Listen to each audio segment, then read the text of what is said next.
Welcome to Race to the Finish.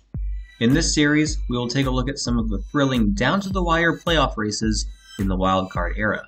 The criteria for the playoff races that I will cover goes as follows. There must be at least 3 teams involved in the race, and the featured teams can't have clinched a playoff spot until the final day of the season. There might be a couple exceptions to that later on in the series, but we'll cross that road when we get there. Now, on to episode 3.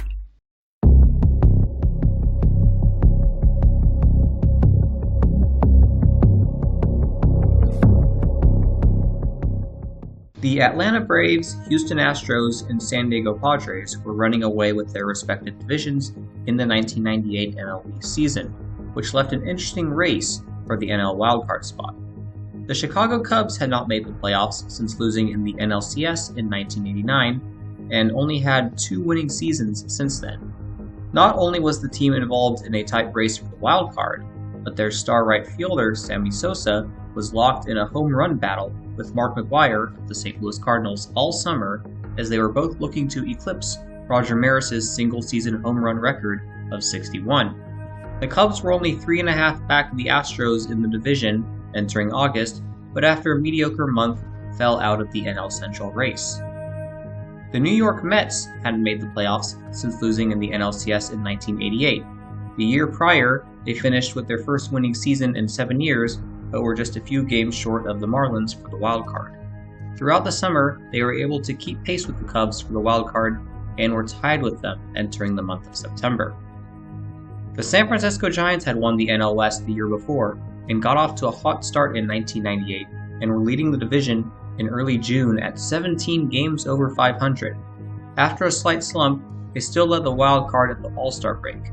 However, they went 11-21 after the break and were only 5 games over 500 on August 12th, and 3 back in the wild card.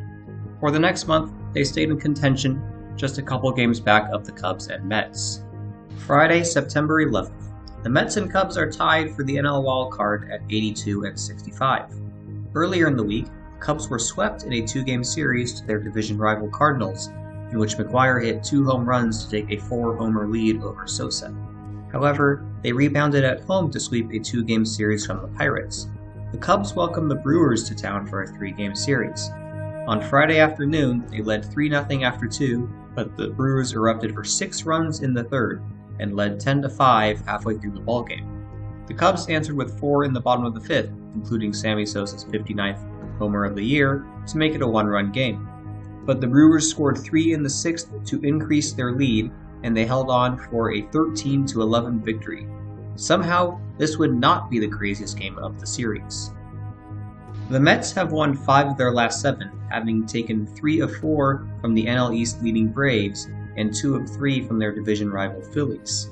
They traveled to Montreal to face the Expos for the weekend. On Friday night, they were not able to surpass the Cubs, as they too lost to a sub-500 team. The Giants entered the day trailing the 2 teams by just 2.5 games, and had just took 2 of 3 from the division-leading Padres. They welcomed the Rockies to town for 3 games.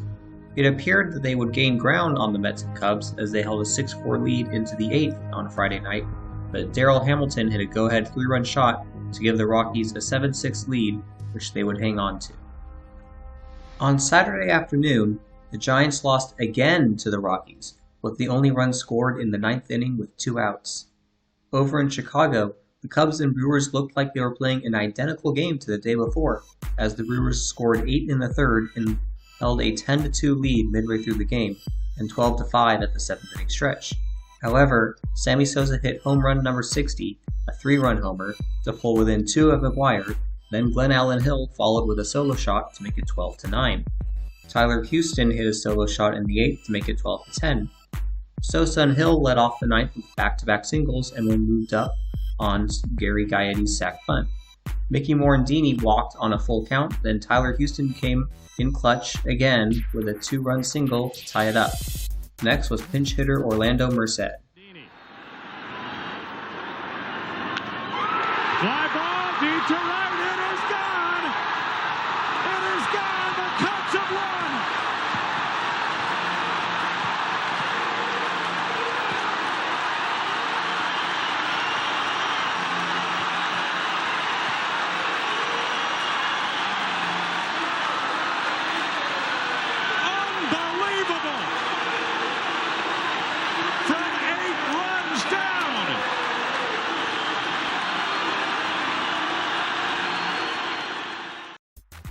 The Mets lost to the Expos again on Saturday night, this time by a 5-3 margin. They avoided the sweep on Sunday though, as Brian McRae played hero. He batted in the game's only run with a 2-out double in the 8th, then threw out the would-be game-tying run at home plate for the game's final out. The Cubs and Brewers were not done with crazy games. They scored 6 in the 3rd, then Sammy Sosa hit home run number 61 in the 5th to give the Cubs an 8-3 lead. However, the Brewers responded with a run in the 6th and 7th, then 4 in the 8th to take a 9-8 lead. Jeff Cirillo hit his second homer of the game in the 9th to give the Brew Crew a 2-run lead entering the bottom of the 9th for the second straight game. With 1 out and nobody on, Sosa hit homer number 62, tying McGuire and passing Roger Maris, making it a 1-run game. Gary Gaetti tied it a couple batters later with an RBI single. Rod Beck pitched a 1-2-3 for the Cubs, and Alberto Reyes got the first 2 Cubs out for the Brewers in the bottom half of the 10th before Mark Grace came to the plate. 2 up, 2 down. Grace sends a drive deep right. That ball game is over. Cubs win. The Cubs win.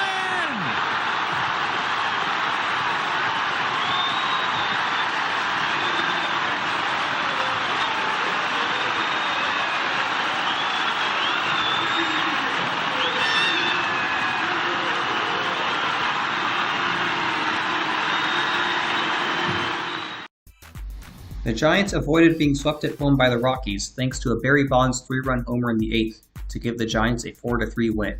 With just 2 weeks to go in the regular season, the Cubs led the wild card by 1 game over the Mets and 3.5 over the Giants. The Padres had just clinched the NL West, while the Braves and Astros were about to clinch their divisions. Speaking of division leaders, that's who the Mets and Cubs went to take on next. The Mets traveled to Houston while the Cubs traveled to San Diego, both for 4 games. The Astros led 4-2 in the 8th on Monday night and were looking to add insurance when Mets reliever Jeff Tam threw a wild pitch, but Mike Piazza recovered quickly to throw out Craig Biggio at home. In the top of the 9th, Brian McRae was the hero again, hitting a 2-run homer to tie it. In the 13th, he hit a 2-run double to give the Mets the lead, and they won 7-4. The Cubs lost a tough one, 3-4 to the Padres, which meant the Cubs and Mets were tied once again. Meanwhile, the Giants were whacked around by the last-place expansion D-backs, losing 14-2. Tuesday afternoon was nearly the same script as the day before for the Mets, as they trailed 4-2 entering the 9th again, but Carlos Baerga tied it with a 2-run shot. Ray Ordonez gave the Mets the lead in the 11th, but Jeff Bagwell answered with a leadoff home run in the bottom half of the inning to tie it. The Astros won it in the 12th on a walk-off homer from Derek Bell. In the second game of the doubleheader, the Mets trailed 3-2 entering the 8th, but John Olerud hit a 3-run homer to give the Mets the lead. The Mets tacked on 3 more in the 9th to win it 8-4 and split the doubleheader. In San Diego, the Cubs won 4-2. Sosa did not hit a home run, and McGuire took the lead in the race. But more importantly, the Cubs now had a half-game lead in the wild card standings. In Phoenix, the Giants scored 6 in the 4th and appeared to be on their way to a victory, but the D-backs scored 2 in the 4th, 7th, and 9th to force extras. Travis Lee hit a walk-off single in the 12th to give the Giants their 5th loss in their last 6 games, as they were now 4.5 back of the Cubs with 11 games to go. The Giants were picking the wrong time to lose ground, especially since they were playing a cellar dweller, and the Cubs and Mets were playing division leaders. On Wednesday, the Astros led the Mets 2-0 in the 9th. With a runner at first and 2 down and a full count, Olerud hit a sharp grounder that third baseman Sean Berry couldn't handle, and the Mets were still alive. Next up was Mike Piazza, and on a 2-2 count, he hit a 3-run homer off closer Billy Wagner to give the Mets the lead. However, just like the day before, the Astros tied it right back on a homer from Brad Ausmus. Todd Hundley gave the Mets the lead with a solo shot in the 11th, and they held on for a 4-3 victory, taking 3 of 4 from the Astros. In San Diego, the Cubs and Padres were scoreless into the 7th when Sammy Sosa delivered a 2-run double to give the Cubs the lead. After the Padres scored twice in the bottom of the 7th, Sosa came up again in the 8th with 2 down and the bases loaded. 2 down, Sosa waiting, swung on, deep, McGuire, you got company, 63, grand slam home run, Sammy Sosa! The Cubs held on to win 6-3, and in Phoenix, the Giants, after blowing a 4-run lead, scored twice in the 11th and held on for a 6-5 win, avoiding the sweep. On Thursday the 17th, the Cubs were the only team of these three to play, and Gary Gaetti hit a solo shot leading off the 10th inning, and the Cubs won 4-3, also taking 3 of 4 from a division leader. Entering the season's penultimate weekend, the Cubs led the Mets by a game and the Giants by 5 games. On Friday afternoon, the Cubs lost their series opener to the sub-500 Reds, 6-4. Sammy Sosa went 0-4 and fell behind in the home run race as McGuire took the lead later that night. The Mets, looking to take advantage of the Cubs' loss, took a 6-4 lead into the ninth over the 100-loss Marlins, but closer John Franco blew the save, his second blown save of the week, and the Mets fell 7-6. The Giants could inch a little closer with a win, but they trailed the Dodgers 3-1 entering the 6th, but scored once each in the 6th and 7th. Then Barry Bonds led off the 8th with a home run, and the Giants won their series opener 4-3 to close the deficit to 4 games. On Saturday afternoon, the Cubs lost again, this time by a score of 7-2. In Flushing, the Mets took a 4-3 lead into the ninth, and John Franco came on to try to redeem himself. He was still shaky as he walked 2 and hit another to load the bases, but he struck out Mike Redmond on a full count with 2 outs to win and secure the victory. This time they were able to take advantage of the Cubs' loss and moved into a tie for the wild card. On the other side of the country, the Giants beat down their rivals by a score of 18-4 to stay in the hunt. On Sunday, the Mets shut out the Marlins 5-0 to take the series. The Cubs, meanwhile, lost again and were swept at home by the Reds. Sosa didn't hit a home run the entire series and trailed McGuire by 2 with just a week to go. Meanwhile, the Giants were looking to stay within striking distance, but they were shut out at home by the Dodgers, who avoided the sweep. All it took was a first-inning home run from Trent Hubbard, and the Giants lost 1-0. With a week to go, the Mets led the Cubs by 1 game with only 5 games left for each team. The Giants were mathematically still alive, trailing by 4 games, but did have 2 games in hand. The Giants would host the Pirates for 4, while the Mets would host the Expos for 2, and the Cubs traveled to Milwaukee for 2. On Monday night, the Giants used their first game in hand to beat the last-place Pirates 8-1 to keep their slim hopes intact. On Tuesday, the Mets were on their way to keeping their lead atop the wild card intact as they scored 3 in the bottom of the first, but Brian McRae was tagged out at home trying to score a 4th run. That would be a sign of things to come as the Expos scored 3 in the 3rd and twice in the 6th and held on to win 5-3. The Cubs took advantage of this and beat the Brewers 5-2 despite another hitless outing from Sosa. The Giants gained ground on the Mets by lighting up the Pirates 14-2, in part thanks to scoring 5 unearned runs in the first.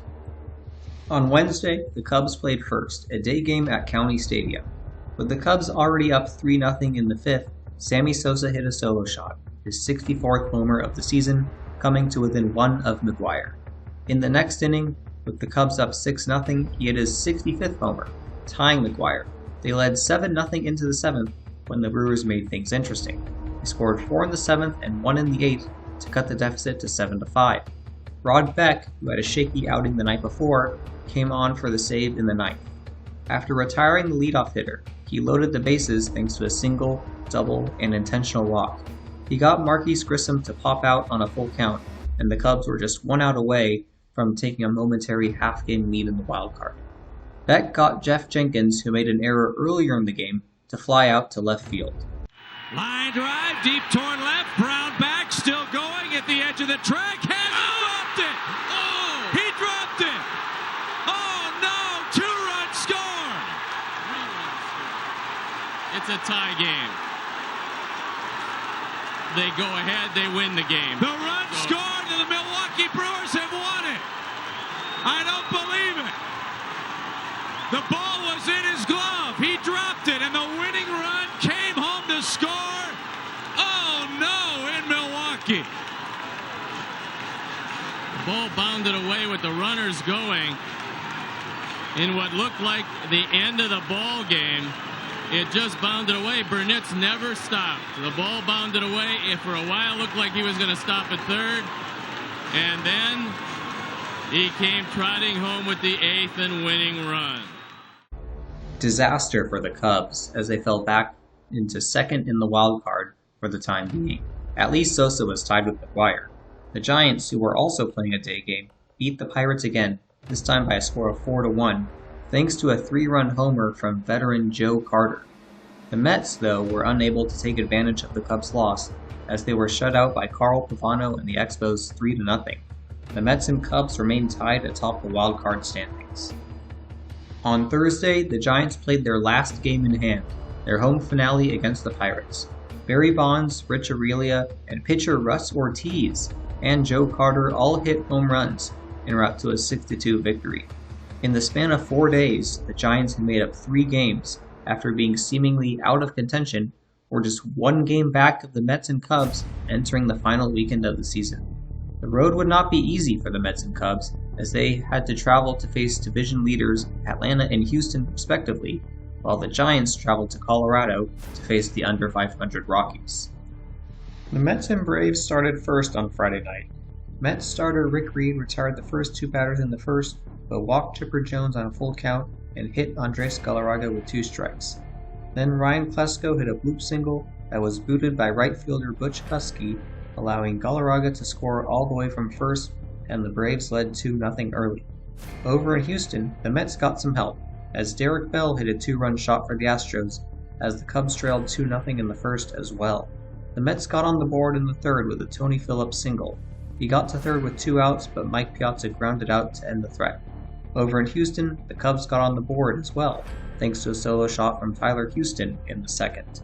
In the third, the Mets loaded the bases with no one out, and Ray Ordonez moved everyone up 90 feet with an RBI single. With the bases still loaded and nobody out, the Mets failed to score another run with 3 pop-outs. The Braves took the lead right back with an Andrew Jones 2-run homer in the bottom half of the inning. In Houston, the Cubs tied the game with Sosa's 66th home run of the season, taking the lead over McGuire for the time being. In the fifth, the Mets got within 1 again with a Mike Piazza double, scoring John Olerud. With Piazza on second and nobody out, the Mets failed to score another run that inning as Odalis Perez came in and induced 2 grounders to the left side and struck out Carlos Baerga looking to end the threat.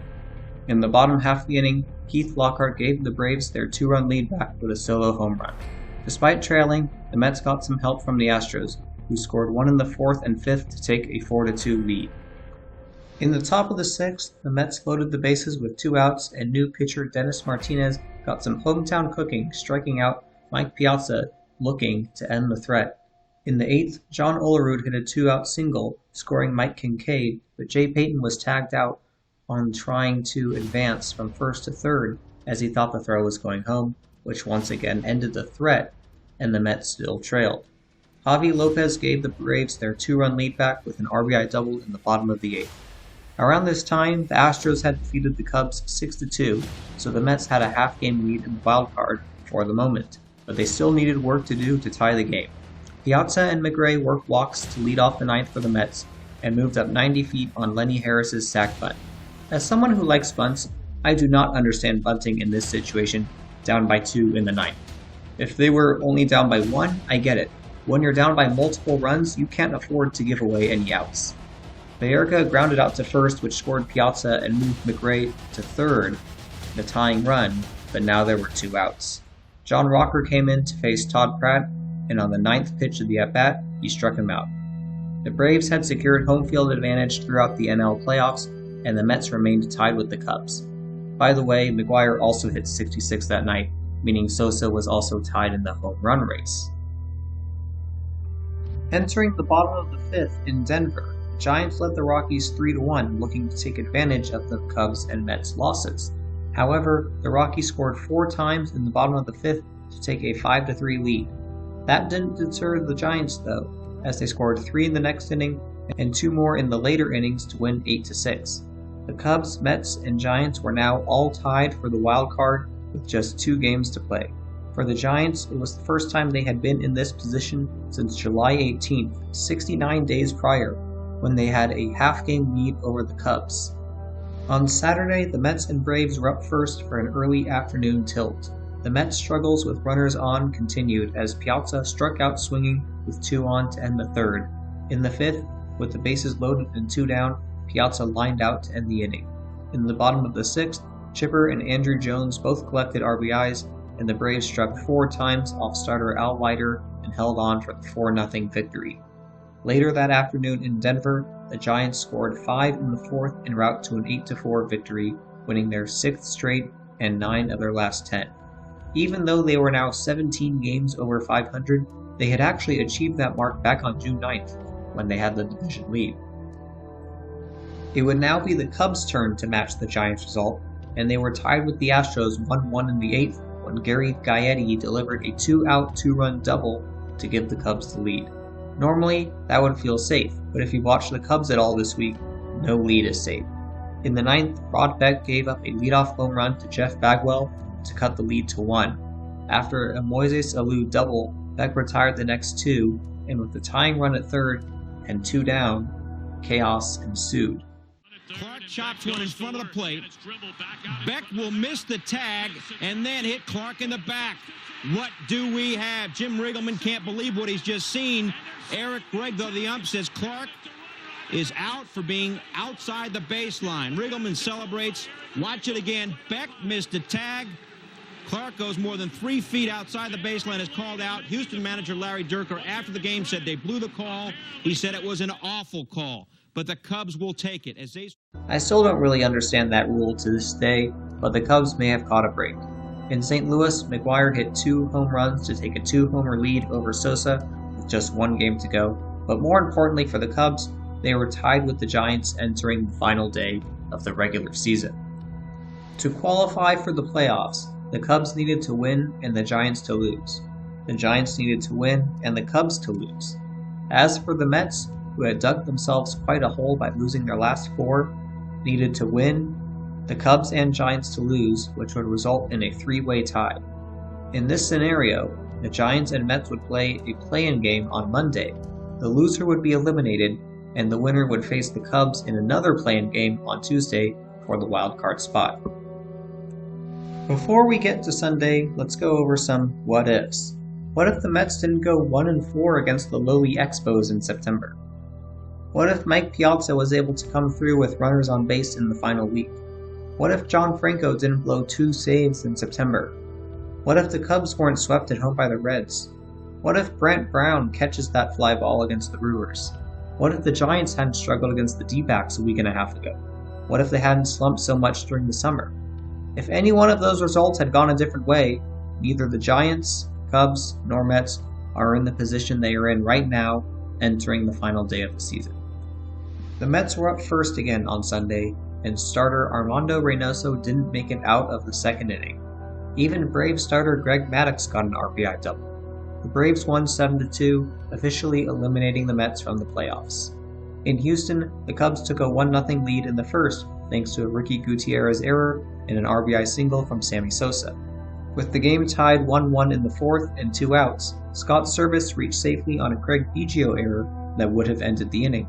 Next up, pitcher Terry Mulholland hit a 2-run double to give the Cubs a 3-1 lead. All 3 runs that the Cubs scored were unearned. Over in Denver, the Giants kept pace with the Cubs, taking a 3-0 lead in the third thanks to a Barry Bonds RBI double and Joe Carter 2-run homer. The Giants added on to their lead, scoring 4 times in the fifth to take a 7-0 lead, with 2 of those runs being unearned. Giants starter Kirk Rueter had only thrown 52 pitches through 4 shutout innings. Surely there's no way they can blow this, right? Down the right field line, that is a fair ball and big time trouble. Joe Carter will dig it out. 2 runs will score. And Perez to third with a triple. 7-2. On deck. And the 1-2 to Walker, and he hits a ground ball up the middle of base hit. It's 7-3. Walker with a big turn as Bernard will get it back into the infield. And Bichette hits a ground ball past Miller into left field. And Bichette. And Castilla probably down a powerful bat like Castilla's for so long. So Dusty has gone to the bullpen. Reuter was pulled after allowing 3 runs in 4 1/3 innings, and reliever John Johnstone came in to preserve the 4-run lead. He struck out Vinny Castilla, but still had to face Todd Helton to get out of the inning. Bernard shading him a little bit to left, and he wraps one into the gap. And there isn't anybody that's going to catch this one. It is gone.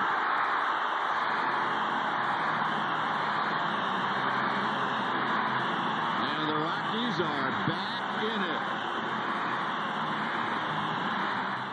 All of a sudden, it was a 1-run ballgame. Let's check back in on the Cubs. They've got a 3-1 lead in the 8th. Line drive, hit toward left. It's going to drop and roll to the wall. Jose Hernandez got a late break, couldn't make the play, and a runner at second base leading off the 8th inning. Bouncing ball to second. Big hop for Mickey. Runner to third. 1 away. The Giants were ahead 7-0. The Rockies have scored 6 times in the 5th. They're down a run.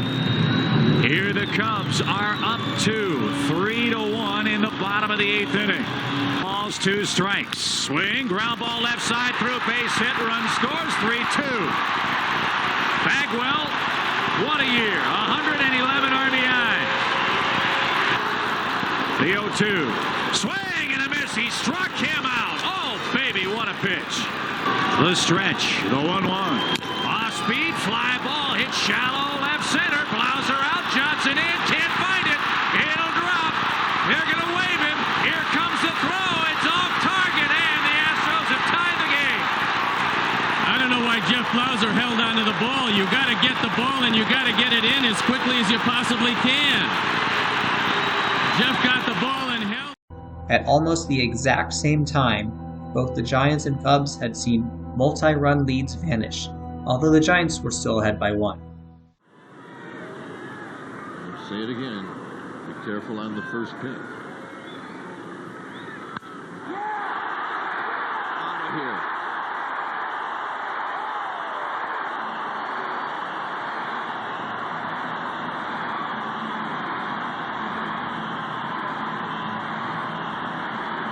Vinny Castilla, home run number 46. And the Giants now will have to play catch-up. Well, so much for that. The Rockies have now scored 8 unanswered runs to take the lead, much to the Cubs' delight, who are now going to extras at the Astrodome, tied at 3. In the top of the 8th, the Giants answered right back with a Jeff Kent solo shot to tie the game at 8. In Houston, Rod Beck pitched a 1-2-3 ninth for the Cubs, but loaded the bases with 1 out in the 10th. However, he got Bill Spires to pop out and Ricky Gutierrez to line out to keep the game alive. After the Cubs failed to score in the top half of the 11th, Beck came back for his 3rd inning of work. After getting Brad Ausmus to fly out to start the inning, Carl Everett reached on a triple. Craig Biggio was intentionally walked, setting the stage for Richard Hidalgo, who lifted a fly ball to center field deep enough to score the run, and the Cubs had lost their season finale 4-3. Their playoff fate now depended on the result of the Rockies and Giants, who entered the bottom of the 9th tied at 8. All the Giants needed to do was to get the game to extras and win it then.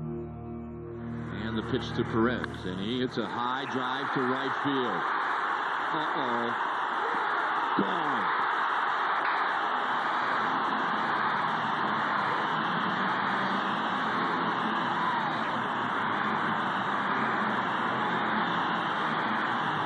And the game is over, and they're headed to Chicago.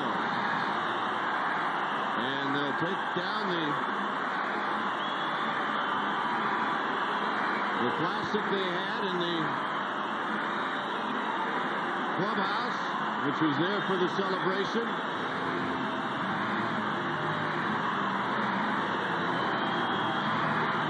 And the Giants lose it in the 9th. A Neifi Perez home run.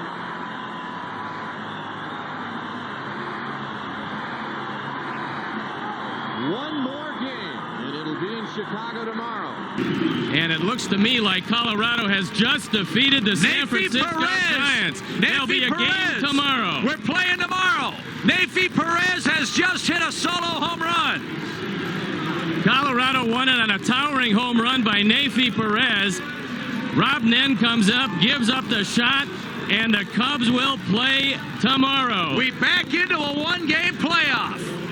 The Giants are on their way to Chicago. It's a one-game playoff, 9-8. The Giants lose a 7-0 lead. They started to celebrate in their clubhouse. Then they rushed back just in time to see Neifi Perez hit a leadoff home run off Rob Nen, and we live to play one more time. It's only as it should be. 162 games played and nothing decided as far as the Cubs are concerned. On the final day of the season, all three teams vying for the wild card had lost, and the two teams that were tied each blew leads. The Cubs would host a one-game playoff against the Giants on Monday night at Wrigley to determine who goes to the playoffs.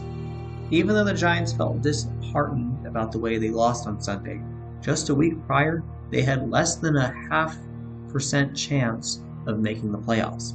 The Mets had a 72% chance, while the Cubs had only a 27% chance. It was quite the turn of events in the NL wildcard race over the last week of the season. In the home run race, Mark McGwire hit 2 more on Sunday to take a 70-66 lead. If Sosa were to hit 5 home runs on Monday, he would win the home run race, since the play-in game counts as a regular season game. It would be Steve Traxel for the Cubs versus Mark Gardner for the Giants. Both pitchers had pitched 5 days prior, and both had ERAs over 4. On May 8th, the same exact pitching matchup occurred at Wrigley, and the Cubs outlasted the Giants 5-4 in 14 innings. The Giants took the lead in the top of the 14th, but Mark Grace hit a bases-loaded 2-run single in the bottom half of the inning to walk it off for the Cubs. They were 6-3 against the Giants that season, including 4-2 at Wrigley. The teams had last met in August, with the Cubs sweeping a 2-game series from the Giants in Chicago. In the final game of that series, the Cubs scored twice off Giants closer Rob Nen in the bottom of the 9th to win 6-5.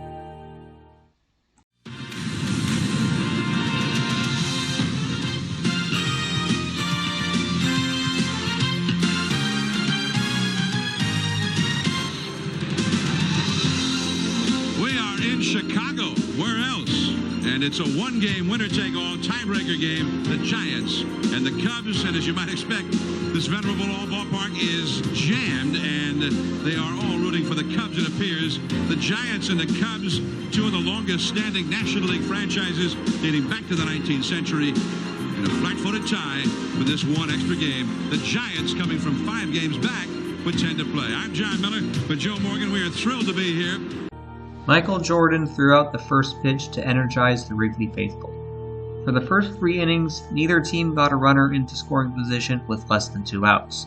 Mark Gardner induced inning-ending double plays from Sosa and Gaetti in the first and second respectively. The first real threat came in the fourth, when Traxel loaded the bases by hitting Jeff Kent and walking Joe Carter and Charlie Hayes. Brian Johnson came up to try to deliver the game's first runs, but he struck out looking.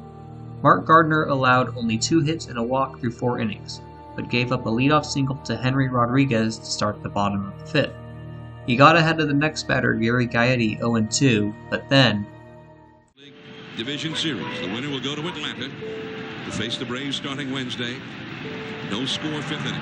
There's a high drive deep into left center. Bonds back at the wall. Gone! 2-0 Chicago. It was the first home run that Gardner had given up in 3 weeks, 33 innings ago. It was the 19th home run of the season for the 40-year-old Gaetti, who had been released by the Cardinals in August. He was picked up by the Cubs and hit 8 home runs in 37 games with the team. Gardner came out for the 6th, but was pulled after allowing singles to 2 of the first 3 hitters. Reliever Rich Rodriguez walked Mark Grace to load the bases, then Matt Miesky hit a 2-run single to double the Cubs' lead. Traxel carried a no-hitter into the 7th, but with 1 out, Brent Mayne lined the first pitch into right field to end the no-no. Traxel was pulled after walking the next batter. Reliever Matt Karchner came on to protect the lead and got Stan Javier to pop out, but former longtime Cub Sean Dunston reached on an infield single to load the bases for Barry Bonds, representing the tying run. In 1998, Bonds hit 37 home runs and 122 RBIs, and coming into the game was batting .407 in the month of September. On this night, though, he was 0 for 3. New reliever Felix Heredia came in to strand the bases loaded, and he did just that by getting Bonds to ground out to end the threat. In the 8th, JT Snow hit a 2-out triple, and the Giants again were unable to score off new reliever Kevin Tapani. In the bottom of the 8th, the Cubs got some insurance when reliever Jose Mesa threw a wild pitch, allowing Sosa to score and make it 5-0. The Giants were down to their final 3 outs of the season, but they would not go down without a fight. The Cubs didn't want to use closer Rod Beck, who had pitched 4 innings the prior 2 days. Tapani stayed in there, but allowed back-to-back singles and was promptly pulled for Terry Mulholland, who was the Cubs starter just the day before and pitched 8 innings. He allowed an RBI single to Stan Javier, then walked Ellis Burks to again load the bases for Barry Bonds, again representing the tying run. However, this clearly wasn't the 3-time NL MVP's night, as he flew out for the first out of the inning. He goes down as a sacrifice fly and a productive out, but when you're down by multiple runs in the 9th, a sac fly is hardly productive. Finally, manager Jim Riggleman elected to bring in Rod Beck. I'd be remiss if I didn't mention that Beck had pitched the previous 7 seasons for the Giants, and was the closer for the previous 6. He had 50 saves for the Cubs this year, and was second in the majors to only Trevor Hoffman. With the tying run still at the plate, Beck got Jeff Kent to ground into a fielder's choice, and the Cubs were just an out away from a playoff berth. He would have to face veteran Joe Carter, who was just 4 homers shy of 400 in his career. Since being traded to the Giants in late July, he was batting .295 with 7 home runs in 41 games. Still a threat at 38 years old. He was the last hope for the Giants. Off the fists.